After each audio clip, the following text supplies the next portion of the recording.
Bonjour à toi jeune fan de One Piece, et aujourd'hui nous nous retrouvons pour une nouvelle théorie sur le mystérieux et puissant Dragon. C'est parti.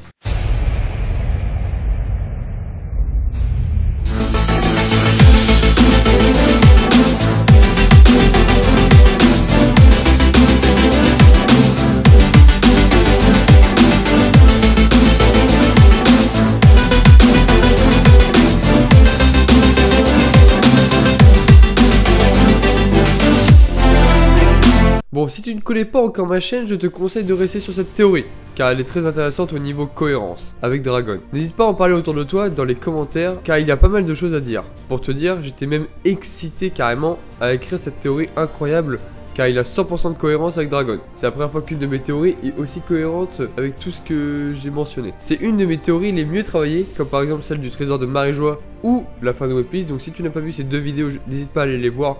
Elles sont très intéressantes. Bon, on va arrêter de blablater longtemps. On veut la théorie, c'est parti.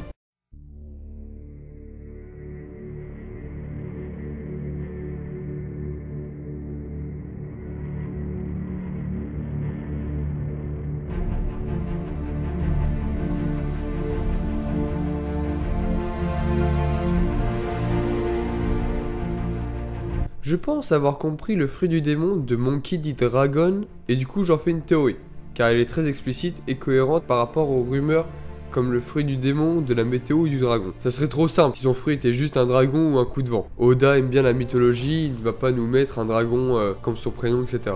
Je cherchais des créatures mythiques. Bon, me pose pas la question pourquoi je cherchais ça. Et je suis tombé sur le Thunderbird. Traduction en français, les oiseaux tonnerres. Ça fait moche, du coup on va garder Thunderbird. La mythologie tout d'abord vient de la culture amérindienne. Au début, j'ai essentiellement appris qu'ils contrôlaient le temps en battant des ailes et pouvaient tirer des éclairs de leurs yeux, et j'ai continué mes recherches, parce que ça me faisait bizarre que Dragon pouvait tirer des éclairs de ses yeux. Cela expliquerait toutes les capacités accomplies jusqu'à présent. Puis, j'ai pensé au tatouage de Dragon, car il reste aujourd'hui un grand mystère. On ne connaît presque rien sur Dragon en lui-même. J'ai d'abord regardé tatouage Arconquin, parce que ça ressemblait au Thunderbird. Puis en tapant Thunderbird symbole, j'ai trouvé ces images et cela nous montre fortement le tatouage de Dragon, avec les croisements de carrés. Bon, de dire ça comme ça ne sert à rien, car c'est pas juste un tatouage qui va montrer qui est Dragon. Une vidéo a expliqué que le Thunderbird pouvait prendre la forme d'un homme en se retirant son masque ou sa capuche. Les plumes formeraient alors une couverture qu'il portait, qui explique son manteau sombre et souvent la tête sous la capuche. Donc en vérité là, on peut parler de son fruit du démon qui serait l'inverse. Ça serait l'homme qui se transforme en oiseau et non l'oiseau qui se transforme en homme.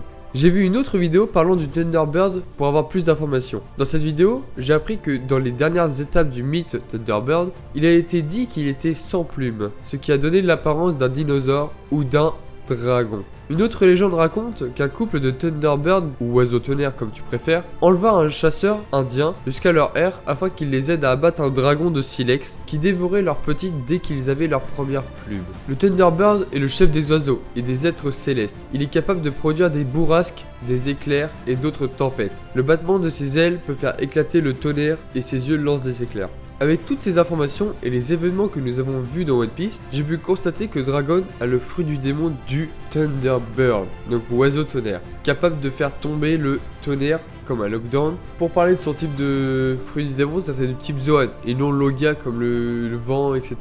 Qui avait été parlé. Cet oiseau peut provoquer des bourrasques, qui sont de énormes coups de vent faisant tout envoler sur son passage, comme un lockdown avec Smoker. Dragon est le chef de l'armée révolutionnaire, et le Thunderbird est le chef des oiseaux, ce qui fait une cohérence en plus. Par rapport aux êtres célestes que j'ai mentionnés juste avant, la couleur du tatouage de Dragon fait penser aux tribus de Skypiea comme Wiper. La forme de son tatouage provient lui du Thunderbird, mais la couleur de celui-ci nous fait penser aux tribus de Skypiea. Une autre cohérence avec les tribus de Skypiea, c'est que le Thunderbird est souvent sur des totems, et les tribus de Skypiea possèdent énormément de totems de Thunderbird. Cet oiseau peut également contrôler le temps en battant des ailes, ce qui est un énorme atout en combat. Dragon est l'homme le plus recherché par rapport à ses crimes, ses révolutions, mais aussi par rapport au fruit du démon qu'il possède, qui, selon moi, est l'un des plus forts. De plus, ce qui me fait penser que cette théorie est correcte, et le fruit du démon de son fils. C'est le seul fruit du démon qui peut esquiver ses tempêtes d'éclairs ou ses coups de tonnerre. Coïncidence? Je ne pense pas.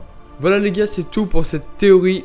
Elle est courte mais très intéressante à réfléchir. N'hésite pas à poster un commentaire et en parler autour de toi, car cette théorie est plutôt juste pour moi, et de lâcher un petit pouce bleu en bas de la vidéo et à t'abonner à la chaîne pour m'encourager.